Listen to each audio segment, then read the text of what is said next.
What's up, guys? Ruppy here, and I said it before, but I'll say it again. I'm back. This is week 1 of the Uva Naranja Pokemon League, the UNPL, and not gonna lie, it feels cathartic in a sense, being able to do this again. I know I took a break for a while, and just because I was burnt out. I know, it was kind of quiet. I've already explained this stuff in the past, but I'm back. This is my first, well, I wouldn't say this is my first proper YouTube league. BBR Summer Scramble tournament technically doesn't count because, one, it's a tournament, not necessarily a, well, it's kind of a league tournament thing, but it's more so a tournament, and that's actually kind of upload optional. So I'm just kind of working with what I got. One thing being back in the league does provide me, though, the return of the locker room segment. My team and I are currently just hanging out here in, God, I do not remember the name of this area in Kitakami off the top of my head. Something Gorge?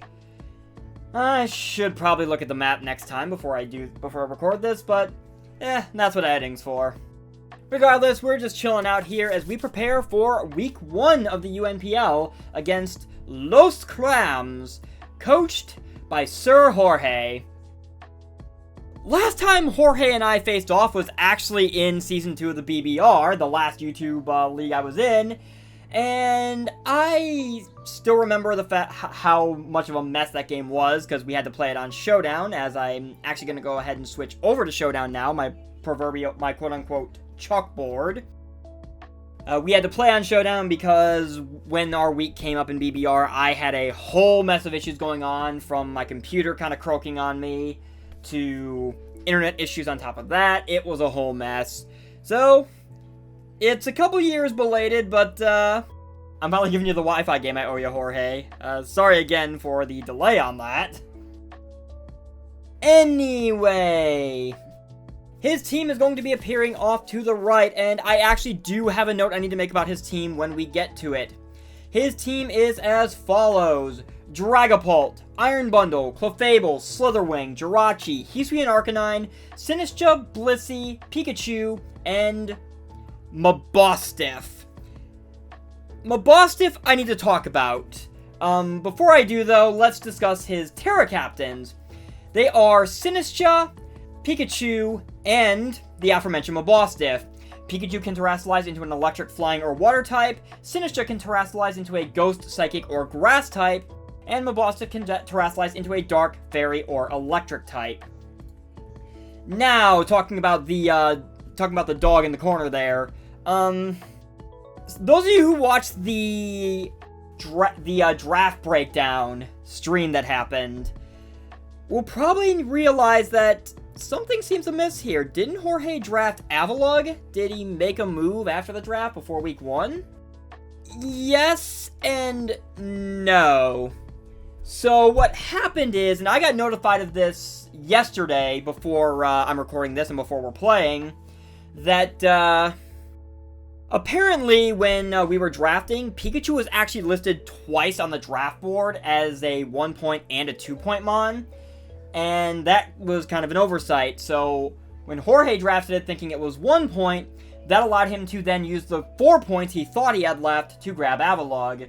In reality, Pikachu was supposed to be 2 points, which, when adjusting that, put him over the point limit, so he did have to make a mandatory move that was not going to count against him to be able to fix that.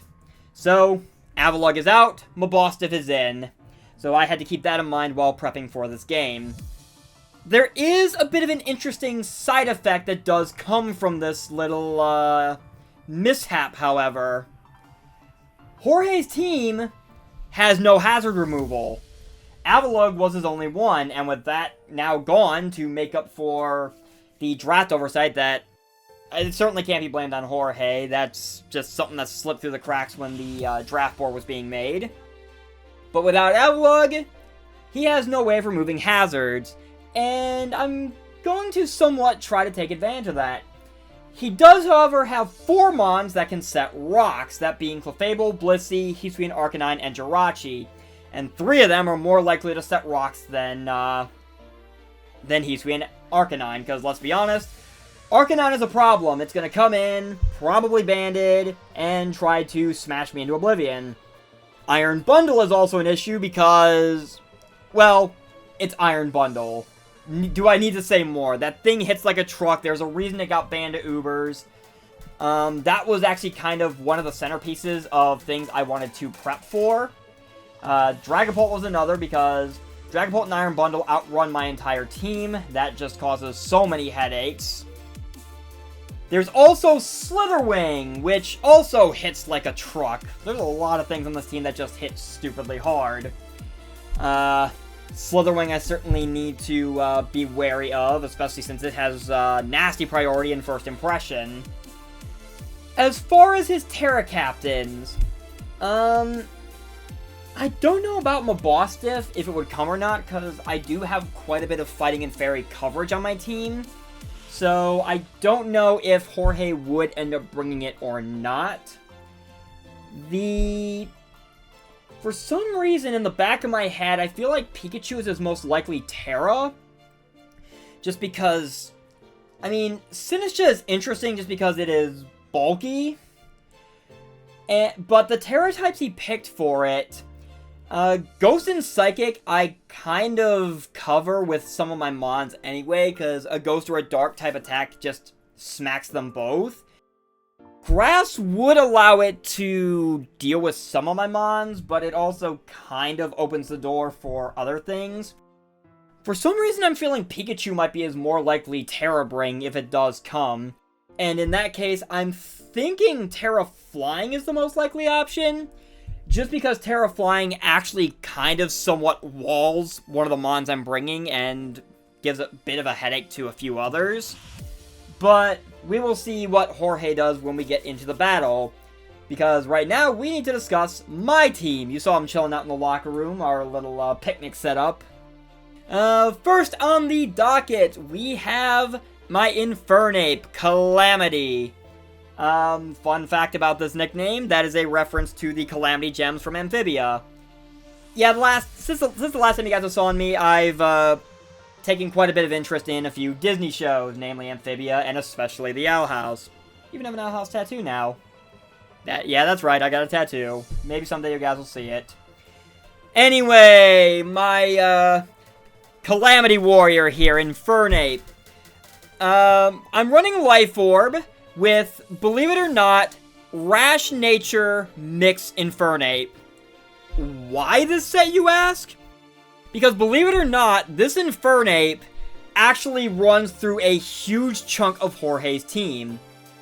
Blaze is mostly there because as its ability because Iron Fist is somewhat useless on the set I'm running.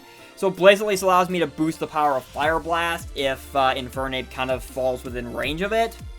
Fire Blast is the main move I'm probably going to be spamming with Infernape because it hits everything on this team stupidly hard. Even things that resist, like Dragapult, actually take roughly half from this set if they are not more specially built. Clefable certainly doesn't want to take it. Blissey's the only thing that completely eats it, but that's why I threw Close Combat on here, to basically lull Blissey into a false sense of security, and then pummel it into oblivion if it shows up. The other big thing that really kind of eats Fire Blast to some degree is Sinistcha, and that is because that thing got the Heat Proof ability, which, I will admit, very good ability that Cup of Ghostly Tea got. But I have Knockoff to be able to do that, to deal with that, as well as take care of items so that I am less threatened by things. Vacuum Wave is my priority of choice, and here's why. At max special attack, with a special attack boosting nature such as Rash and Life Orb, Infernape has a very good chance of simply outright OHKOing Iron Bundle, which is kind of my plan. Because Iron Bundle would be one of his better ways of dealing with Infernape. I just pop it with a Vacuum Wave, and down goes the Robotic Penguin. As I said, most everything else kind of falls to a Fire Blast. I have Close Combat and Knockoff as physical options to kind of cover everything else. The 220 speed investment with Rash Nature, I believe for sure outruns in... I want to say... Let me double check the calc on this. I want to say Arcanine, but I don't want to speak out of turn just in case, because it's been a little bit since I built this team. That is on me. Yeah. At 220 speed, even with a Rash Nature, Infernape will always outrun even a Jolly Max Speed Hisui and Arcanine, which would require him to have to go extreme speed to damage it, but also leaves it wide open to a close combat, just smashing that thing's rocky face in, I guess. Or rocky head, I guess would be the better term, because of the ability it gets. But yeah, that is the primary reason that Infernape is coming. Infernape is basically my main win con here. Just come in and destroy everything. It is a calamity indeed. Moving on, we have my Iron Treads. I really hope some of you guys get this reference for the nickname. If not, I might have to see if I can send Dio to have a word with you. Anyway, Roller is here. Fairly simple-ish set. My main idea with Iron Treads here, I have boots mostly just to not take the chip from rocks. Road Roller's whole purpose for this game is set up rocks that he cannot get rid of, and then make sure rocks stay off my side of the field to make everything else's life significantly easier. Earthquake is there to take advantage of the admittedly rather large ground weakness that Jorge actually does have on his team. And which is part of the reason why I would think if Pikachu would go Terra Flying. And Knockoff is there primarily so the likes of a Terra Flying Pikachu do not wall me. As well as, again, being able to get rid of items to kind of help make things a little easier on me for some of my Outmons to get in there and get this game won. Because, truth be told, in Scarlet and Violet in Gen 9, I actually have a really bad track record for the opening game, and I would very much like to fix that. The 208 speed EVs are there to guarantee outrun a non-Scarf Rachi, even if it's at max speed. And the 48 Spadef EVs actually allow me to take hits from just about anything. Even a non-Specs Iron Bundle, I can take a Hydro Pump from it, and, I don't know, maybe Knockoff to get rid of whatever item it's holding, make it maybe get rid of boots, make it susceptible to rocks, maybe get rid of a Scarf if for whatever reason he tries to run that. Just things like that. Treads is here basically to 1. Set up rocks, 2. Get rid of rocks, and 3. Just eat hits and cause chaos. Next up is my beloved Mimikyu, Mimi. Shoutouts to my old friend and rival Grandmaster D-Ray. This pick was for you, bud. Mimi is fairly straightforward. It's here to pretty much just kind of break things. It is Life Orb, Adamant Max Attack. The 240 speed EVs allow me to guarantee outrun a Jolly Max Speed Hisui and Arcanine, as long as it's not Scarfed. Same with Pikachu. Shadow Claw and Play Rough are my stabs of choice, especially since he does...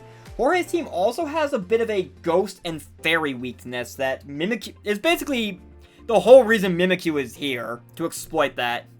Shadow Sneak is there for priority, and Drain Punch is there so that Mimikyu has a way of hitting the likes of Blissey, as well as Hisui and Arcanine. Just pop that thing with a Drain Punch, and watch as its HP drops. Also kind of works for Iron Bundle too, but I know Bundle's defenses count as stupidly high. Moving down the line, we have Tornadus-Therian, my very first draft pick, Hraesvelgr. For those of you who are curious, Hraesvelgr is from Norse mythology. It is the eagle-shaped originator of the wind.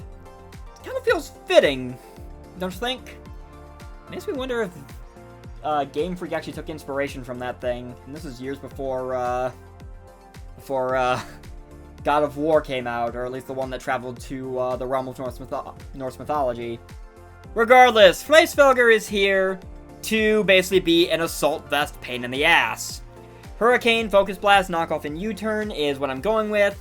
212 Spadef EVs plus 208 Defense EVs and Assault Vest pretty much guarantees that I can take an Ice Beam even from a Specs bundle and then immediately threaten it. Focus Blast will OHKO it for sure.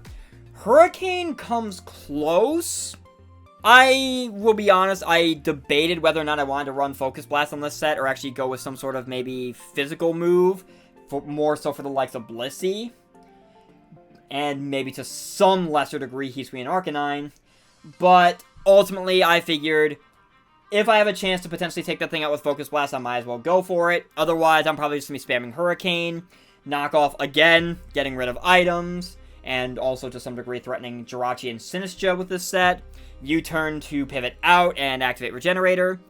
The 88 speed EVs, I believe, are again to guarantee outrunning a max speed non-Scarf Rachi. Which, yeah, it feels weird, but fast, bulky stuff apparently is kind of the name of the game for what I'm going with. But we'll get to the other mon that fits that role in a moment. You can probably already see it at the bottom there. But first, we need to talk about Rain the Meloetta. This is an Owl House reference, and hopefully I don't need to explain it to you guys. If I do, just watch Owl House. It'll save us a lot of time as opposed to me just sitting here rambling on about it. Anyway, it's a good show. Anyway, Meloetta is one of my Terra captains, and Rain is here also with an Assault Vest because, again, Iron Bundle primarily. Even with 40 Spadef EVs, Assault Vest Meloetta actually eats just about any hit Bundle wants to throw, and then immediately threatens back. I have the 216 Spadef, or the 216 Speed EVs guarantee that Meloetta at the very least outruns Mabostiff. I could have gone max speed for the potential speed tie against the likes of Pikachu and Heatwave and Avalugg, but I kind of didn't want to go with that because I wanted the extra bulk on the off chance that just to be absolutely sure that I can take on Bundle and any other special attackers on this team. Because Meloetta's got really good Spadef, base 128, so this pretty much gives me 40 EVs is honestly enough. Psyshock is Stab. It is primarily there to pretty much OHKO Slitherwing. I am aware that Slitherwing gets first impression. I will get to how I plan to deal with that shortly. Shadow Ball is there primarily for the Sinistcha and the Dragapult. Hyper Voice is just stupidly powerful Stab. And then I've got Terra Blast. As I said, Meloetta is one of my Terra captains, and I am running Terra Fighting this game. I went back and forth for the longest time on whether I wanted to go Terra Fighting or Terra Fairy, because they were both viable options for this game. Ultimately, they both accomplish the same thing, which is resisting bugs, so Slitherwings, so I can actually take a banded first impression from Slitherwing decently well, and then immediately threaten with something like, say, Psyshock. Terra Fairy also would have been good to immediately threaten Dragapult, but I primarily went Fighting, mostly because, one, a Terra Fighting Terra Blast easily OHKO's Iron Bundle, no questions asked. With Terra Fairy, I would have to rely on a roll from Hyper Voice. Terra Fighting also allows me, at least with Meloetta at full health, to be able to eat a banded Head Smash from Heatwave and Arcanine, and then immediately turn the tables with Terra Fighting Terra Blast to eliminate it, if need be. If I went Terra Normal or Terra Fairy, then Heatwave and Arcanine just straight up OHKOs. So at the very least, I've got that as a potential ace in the hole if I need to deal with that thing.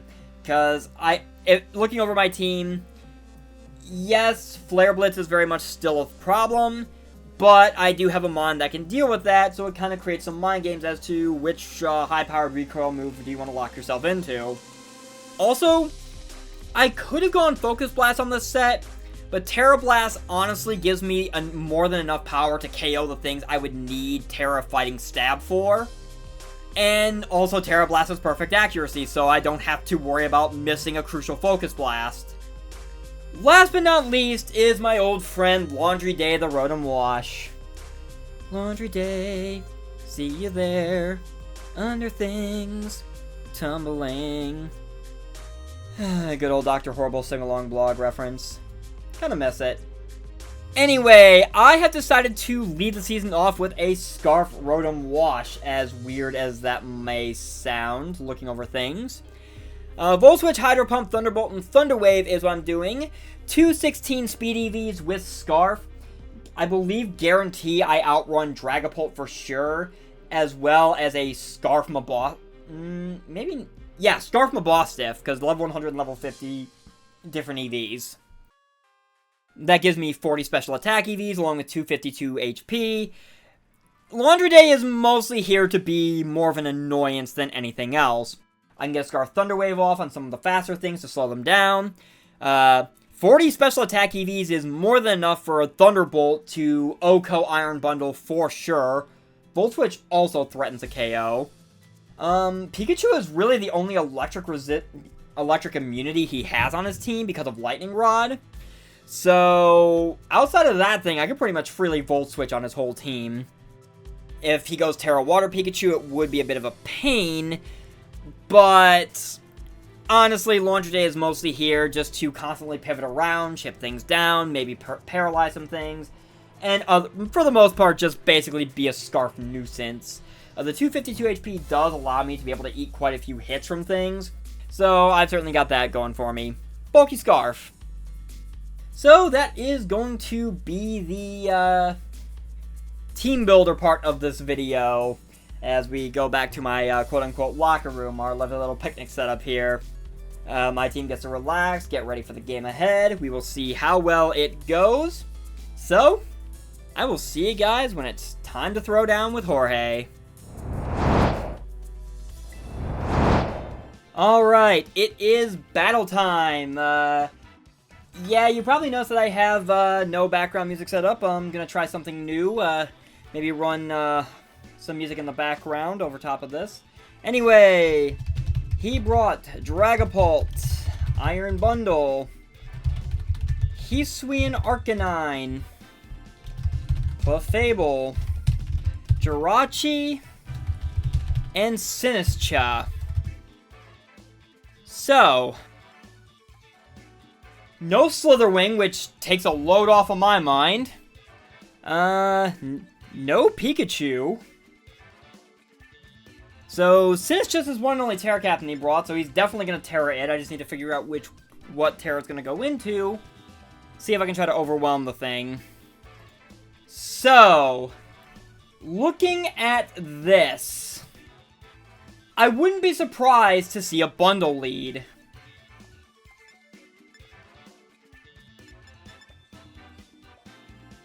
Part of me kind of wants to lead Laundry Day and just... Now, you know what? I'm going to lead Road Roller, get my rocks up right away, and then go from there. Maybe a bit iffy, but... I mean, there's two different ways I can play it, and... One of those ways, I think I kind of want to preserve the fact that Rotom-Wash is Scarf for the time being. Anyway, good luck, have fun, Jorge. And let's see what's going on. Iron Bundle is, in fact, the lead. I should have guessed. So... a Hydro Pump definitely kills me if he wants to go for that. I don't know if he would right out of the gate is the thing, though. He might just flip turn expecting me to switch.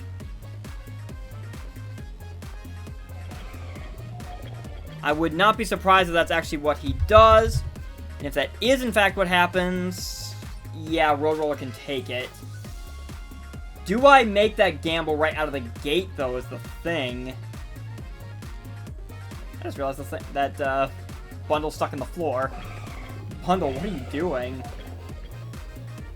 I'm gonna risk it. I'm gonna go for the rocks. Okay, he does flip turn out. Good, I called that. Road Roller can take that easily. And I get my rocks up, so that is one part of Iron Tread's mission for this game accomplished.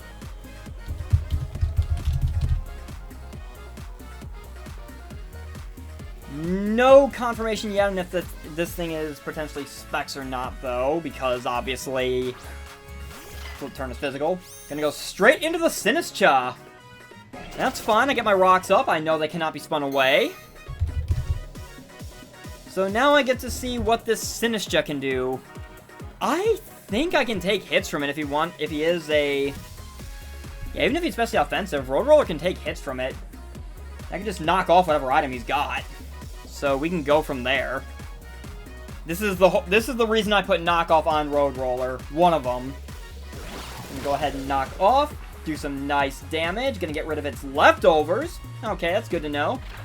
As he goes to the Scald, which Road Roller is able to take. No burn, which is nice as well. Okay, so Road Roller has already been somewhat of a menace this game. And I kind of want to keep that going.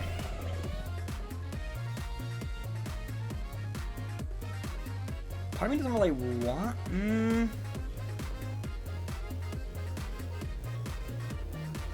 Do I...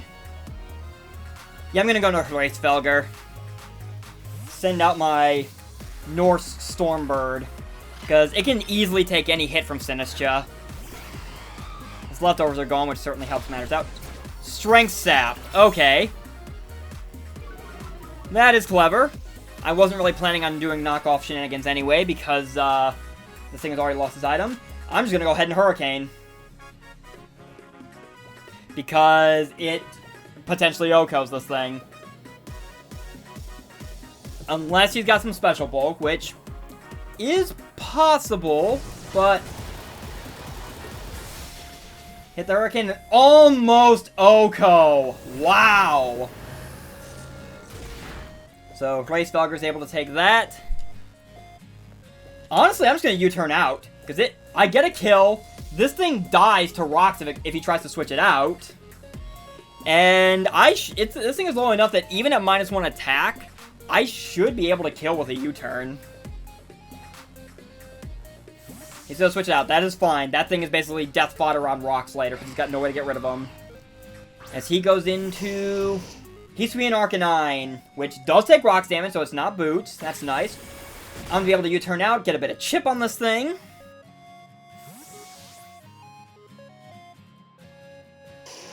And with this thing in now...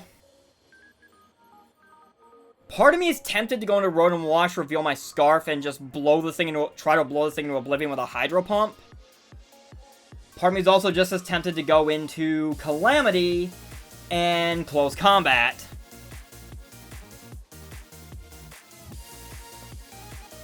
I'm gonna go Laundry Day. Because, to be perfectly honest, Laundry Day is, in the grand scheme of things, I think it's the least useful member of my team. I mean, I brought it here basically just to be Scarf, be a Scarf threat to bundle, and basically just be an overall menace. So, if I were to lose it, it's not going to be the worst thing in the world, but I am going to be able to get a Scarf Hydro Pump off. Will I hit? I guess we're about to...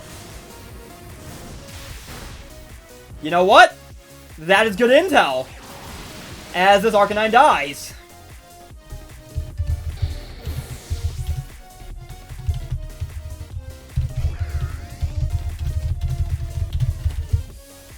So his Arcanine was in fact Scarf, which works out well for me because that hides the fact that I'm Scarfed, and the fact that because he wasn't banded, I actually could live the head smash. The fact that he actually brought in Bundle though, I'm wondering if he actually knows I'm Choice. Well, no, because I mean, there is that possibility, but. I guess now the question becomes what do I want to do. A Freeze Dry is definitely incoming. And I'm locked in a Hydro Pump. Looking at his team... Clefable and Jirachi is definitely a Rock Setter.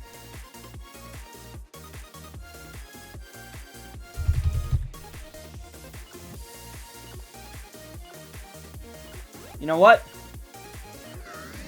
I'm gonna risk going into Hracefelger. Because I can take an Ice attack and go from there. And plus, I've got Regenerator in worst case scenario. Preserve Rotom-Wash and its Scarf for the time being. So he goes for Freeze Dry. Knocks me down to 211, which is about 40%, so... Actually, this thing didn't take rocks, so this thing is Boots. That's good to know.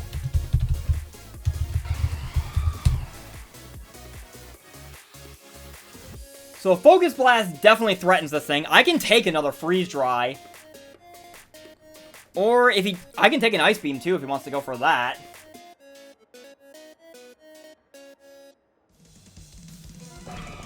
You know what? I'm gonna U-turn actually. Okay, he's gonna switch Bundle out, which is actually perfectly fine. Send in Sinistcha to die to rocks. Okay, fair play. Fair play.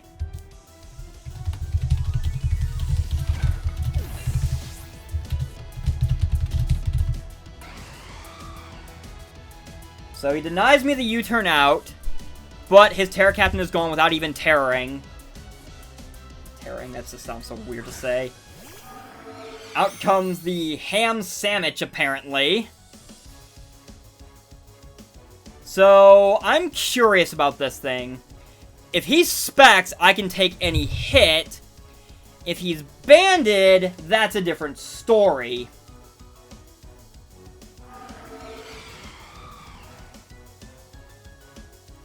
Because I definitely dropped to a Dragon Darts.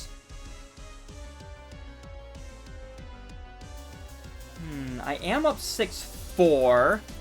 He's got this thing, Bundle, Clefable, and Jirachi left.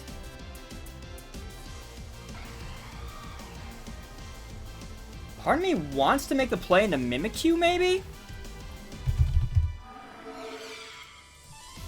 But,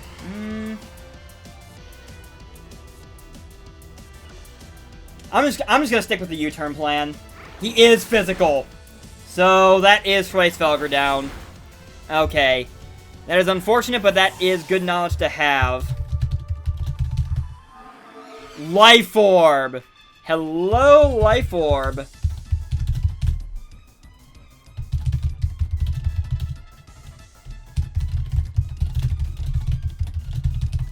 So that is good intel to have. This thing is physical Life Orb.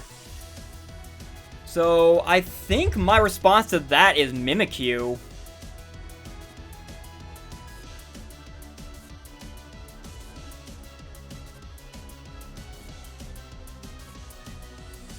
Yeah, because I can take... I don't think... Does Actually, I should probably... Does Infiltrator penetrate Disguise?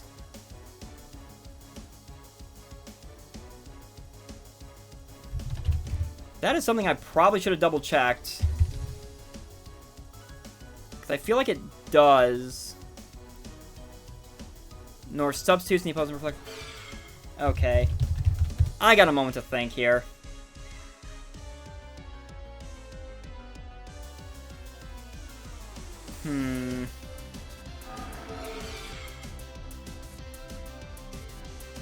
Okay.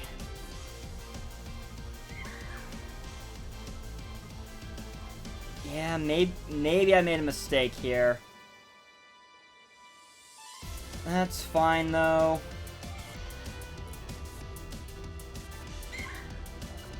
I'm just gonna go for the Shadow Sneak, and we'll play this by ear. So Shadow Sneak is going to take a huge chunk out of this thing. So, if this thing will die to Life Orb Recoil no matter what. Okay. Infiltrator does not break through, does not penetrate Disguise. That is good to know. But this thing died to its own Life Orb, so...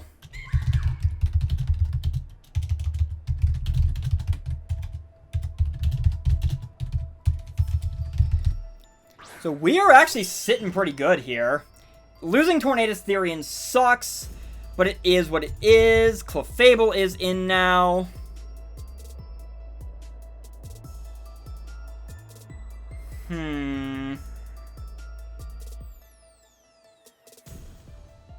I'm just gonna play rough. I want to see how bulky this thing is and where it's bulk-wise. So, that did almost half. The attack drop is kind of meaningless in the grand scheme of things. Chilling Water!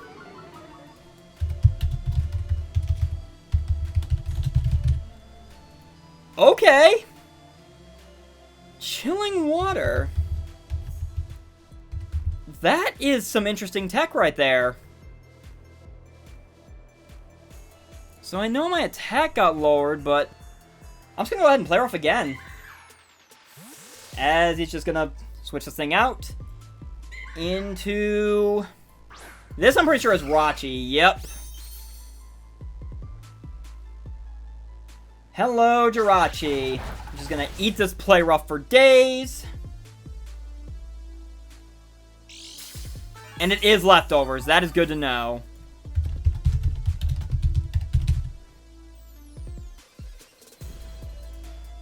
So, with this knowledge...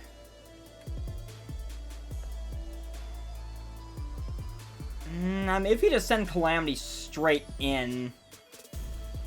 Honestly, I think I'm just going to stand in Shadow Claw with Mimi. Because at this point, I think Mimi is just here to just punch holes in things and just go from there. Oh. Your screen's Jirachi. Okay. That makes this a little more complicated. Good to know.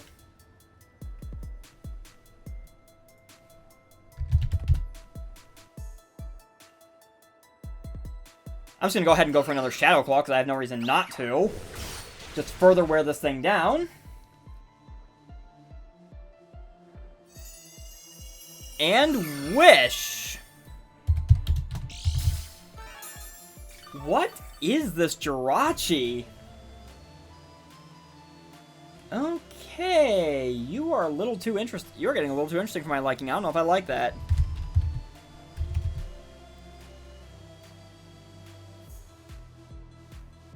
I'm still standing in Shadow Claw again. Go from there. That was a crit. Oh, wow. Okay. Ugh, I am sorry for that, Jorge. That one definitely mattered, especially with Reflect up. Holy shit. Well, Bundle's back in now.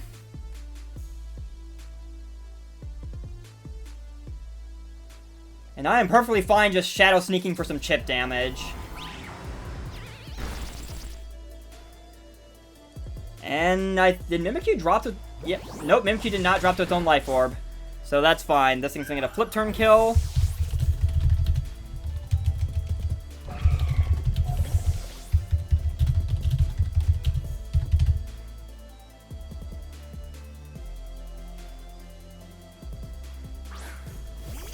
And Clefable comes back out now. Okay. Where do we go from here?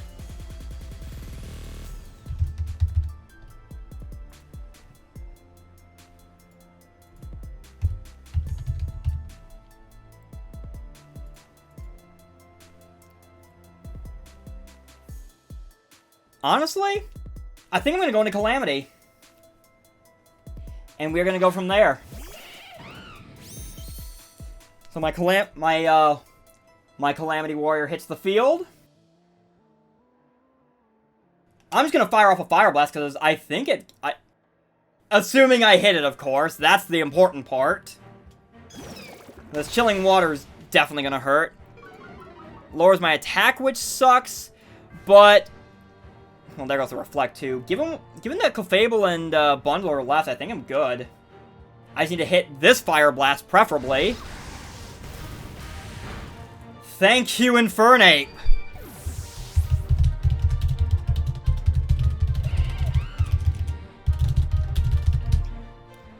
So all that's left now is Bundle. And with the prior chip on it, Vacuum Wave should OHKO. So I'm just going to go ahead and click the Vacuum Wave button, and I think I'm getting out of here with a 4-0 win week 1. Or not! Okay.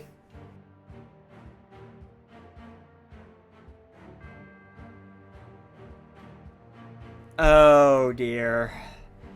I don't even know what to say to that. I mean, I know that's the risk with Hydro Pump, obviously, but... Oh, I am sorry about that, Jorge. Good game all the same.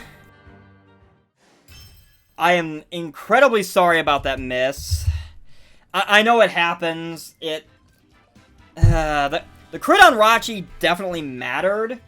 At least in terms of that particular moment. Obviously, if I got Infernape in and hit a Fire Blast, that wouldn't have mattered. But that boils down to me needing to get, 1, get Infernape in, and 2, actually hit the Fire Blast. So there is that. I didn't even get to use Meloetta. But, I mean, Infernape at least accomplished what it set out to do. Got the last 2 kills for me. And pretty much... Yeah, I'm sorry. Good game, Jorge. I'm struggling to fully justify it myself because of the hacks that was on my end. But...